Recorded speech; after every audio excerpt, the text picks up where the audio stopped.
And with that, the Super Bowl field is set.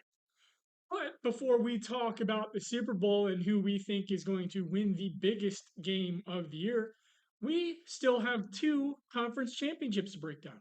So we'll do just that. This is the Sports Ball Network, and this is our NFL Conference Championship round breakdown. As long as Patrick Mahomes is in the AFC, it really feels inevitable that he's going to win the conference every year. No, really, it's true. In his first six full seasons as a starter, Patrick Mahomes has led the Chiefs to six AFC Championship game appearances. And now, after the Chiefs' 17-10 victory over the Baltimore Ravens, four Super Bowl appearances.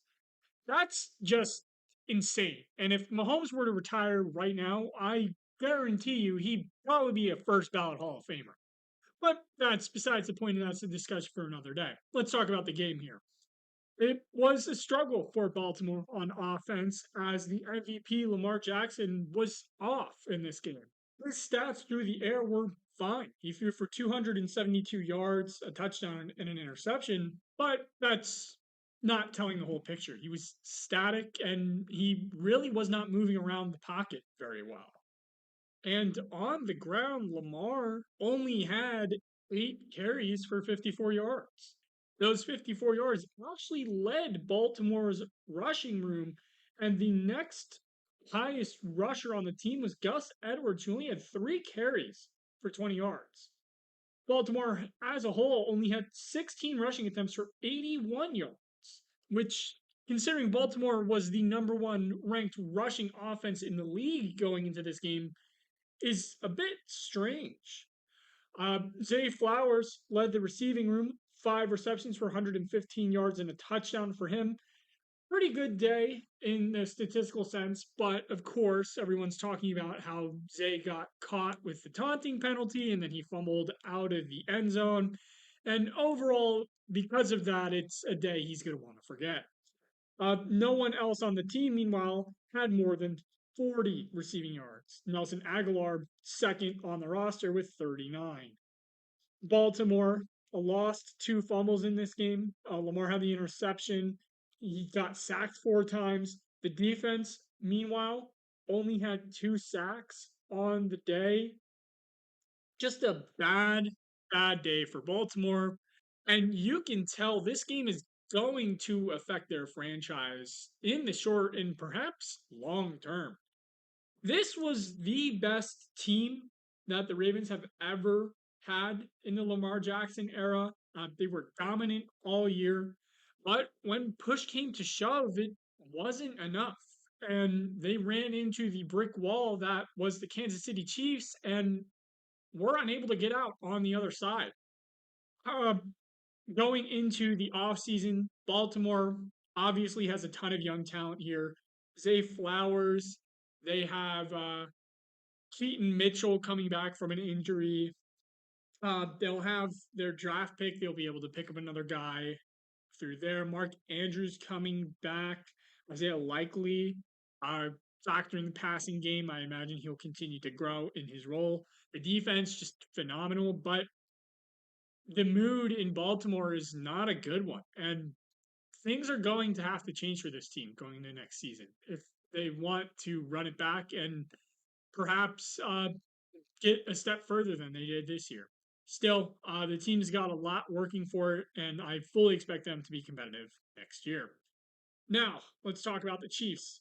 Patrick Mahomes was 30 for 39 for 241 yards and a touchdown. He ran for 15 on the ground as well. Meanwhile, Isaiah Pacheco ran for 68 and a score on 24 carries, leading the team. Looking at it, Kansas City had double the carries that Baltimore had. They had 32 rushing attempts to Baltimore's 16.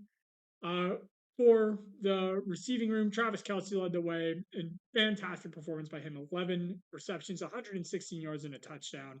He surpasses Jerry Rice for the most receptions in the postseason. Uh, he's a first ballot Hall of Famer. He's doing first ballot Hall of Fame things. Rashee Rice contributed 8 receptions for 46 yards. He's going to be a star for this team in the future. The defense I mentioned had a great day. 4 sacks, an interception, 2 fumble recoveries, and they held the number one rushing offense to 81 yards and a team with Lamar Jackson at quarterback to 10 points. That defense is really why Kansas City's going to be in the Super Bowl. But let's not discount the fact that their offense has been efficient during this playoff run and has done everything that it's been asked to do. Going into the Super Bowl, Kansas City is going to be the underdog, but don't count out the Chiefs. Patrick Mahomes is the greatest quarterback on the planet right now. He's already cemented himself probably as a top 5 quarterback of all time. He's being discussed with names like Dan Marino, Tom Brady, Aaron Rodgers, and he's in his 6th season as a starter. Just entirely an insane run for Mahomes, a great playoff run this year for the Chiefs. And personally, I'm pretty excited to see what they can do in the Super Bowl this year.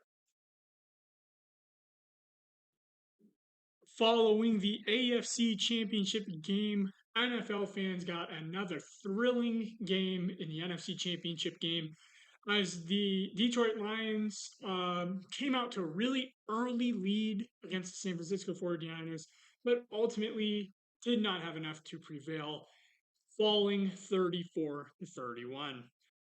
Let's talk about the Lions here first. Jared Goff had another great game in the playoffs, 273 yards and a touchdown for him. David Montgomery 15 times for 93 yards and a score. Jahmyr Gibbs, 12 carries, 45 yards and a score for him as well. Jameson Williams had a 42-yard rush touchdown as well. Great day on the ground for Detroit here. Sam Laporta, 9 receptions, 97 yards. Amon-Ra St. Brown, 7 receptions, 87 yards. The defense had 2 sacks, an interception, a fumble recovery. Overall, it was a for the Lions. But unfortunately, and this holds especially true for the second half, it was not good enough. And that's why Detroit's headed home. Still, Detroit should be very proud of themselves and proud for this season. And before we really break that down, let me make a confession here. I've mentioned on the channel that I am an Eagles fan. I've mentioned my channel co-host is a New York Jets fan. But I have not mentioned that there is another team in the NFL that I root for, and that is the Detroit Lions. Why I root for the Lions is a very long and convoluted story, but the point is I root for them as well as the Philadelphia Eagles.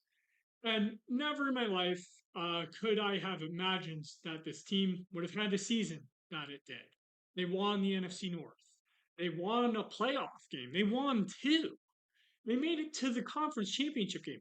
These are things the Lions have never done in my life. So before I break down that, I just want to quickly say it was a magical season for the Lions. It was a magical season to root for the Lions, and honestly, it was special, and it's one that I'm not going to forget for quite some time. Okay, so breaking down the Lions here, I mentioned it was just an unreal season for them. They won their division. They won some playoff games. They made it to the NFC Conference Championship game. Just absolutely magical. But there are things this team can improve on, particularly on the defensive side of the ball. If you've watched prediction videos, you'll know that Detroit's defensive unit was quite a bit behind compared to its offensive unit.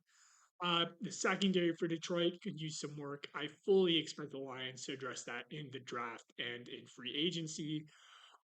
The team is young. Maybe they bring in a veteran or two to shore that up. Frank Ragnow on the offensive line at center, one of the best centers in the league, anchoring a top 3 offensive line. His future right now is a little bit in question with the injuries and a possible retirement. But overall, this season brought Detroit to a place it has not been before, with a lot of room to grow and a lot of options in the draft and free agency. I fully expect the Lions to continue to compete and perhaps to get back here next season and beyond. Who knows? Okay, now let's talk about the San Francisco 49ers, who are Super Bowl bound. Brock Purdy had a pretty decent game, all things considered. 267 yards, a touchdown, and an interception for him. Christian McCaffrey, 20 carries, 90 yards, and 2 touchdowns. He's McCaffrey. He's going to do his thing. Brock Purdy also contributed 48 yards on 5 carries on the ground. He was surprised mobile in this game, and really he made it count. He had some key runs that really helped San Francisco come back in this game. Deebo Samuel led the receiving room, 8 receptions, 89 yards. Brandon Ayuk, 3 receptions, 68 yards and a touchdown. Christian McCaffrey, 4 receptions, 42 yards. The San Francisco defense, 2 sacks, a fumble recovery, held Detroit to only 7 second half points. And much like with the Lions, this game was a tale of two halves for the 49ers. The first saw them completely outmatched and overwhelmed by a fast and furious Detroit offense. The second saw them flip the script and dominate.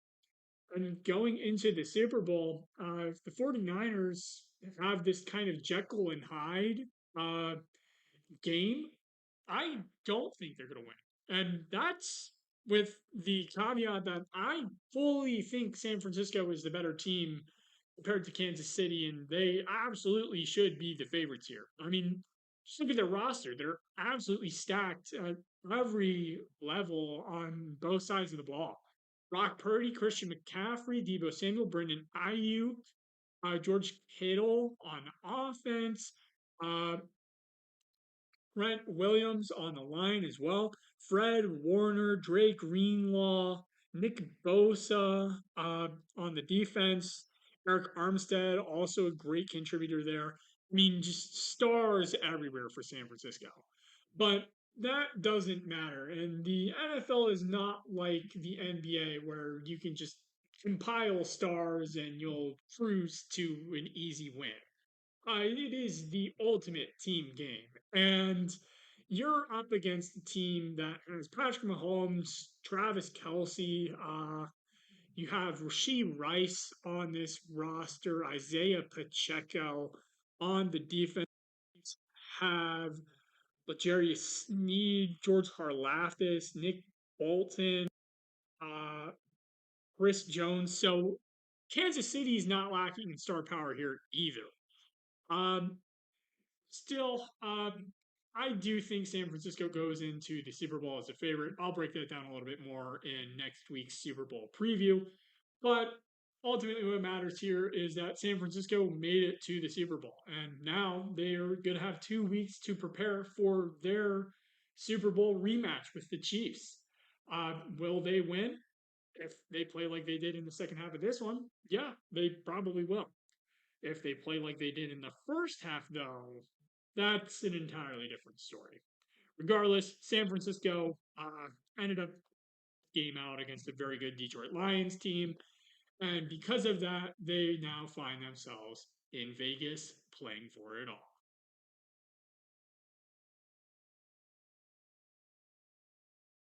Just want to thank you guys once again for watching the channel and watching our videos.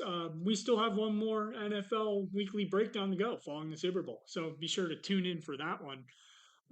If you liked what you saw on the channel and if you like what you see in our other videos, subscribe, leave a like on this video, and as always, we'll catch you in the next one.